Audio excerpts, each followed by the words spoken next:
آج ہم اپنے ناظرین کو ایک بریکنگ نیوز دے رہے ہیں کہ آئندہ پاکستان کا صدر کون ہوگا۔ اس وقت ہمارے ساتھ وہ موجود ہیں جن کا دعویٰ ہے کہ مجھے خواب میں جناب قائد اعظم اور ڈاکٹر علامہ اقبال خواب میں ملے تھے، انہوں نے مجھے صدر منتخب کر دیا ہے۔ ان کا نام راجہ طاہر اکرم ہے اور یہ گجرات کے علاقہ سرائل امیر کے رہائشی ہیں۔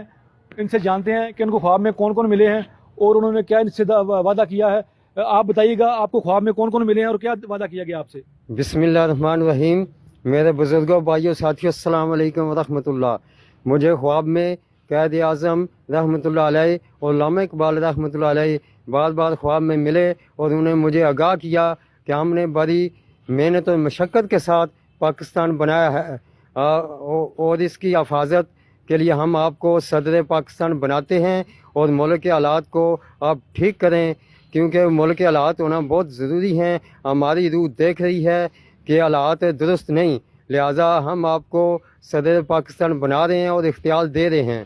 بانی پاکستان ہونے کی حیثیت سے آپ پاکستان کے صدر ہیں راجہ طاہر اکرم نورانی نقش بندی، کیونکہ اب انشاءاللہ پاکستان کے حالات ٹھیک ہو جائیں گے۔ جی، جیسا کہ آپ نے ان کی باتیں سنی، ان کو بانی پاکستان نے صدر منتخب کر دیا ہے۔ ان کی خواہش ہے کہ جناب عمران خان مجھے پاس بلائیں اور میرے سے مزید انفارمیشن لیں تاکہ جو پاکستان کے حالات ہیں وہ ٹھیک ہوں، کیونکہ ان کا کہنا ہے کہ بانی پاکستان نے مجھے منتخب کر دیا گیا ہے، اب حکومت کی ذمہ داری بنتی ہے کہ وہ مجھے صدر منتخب کرے۔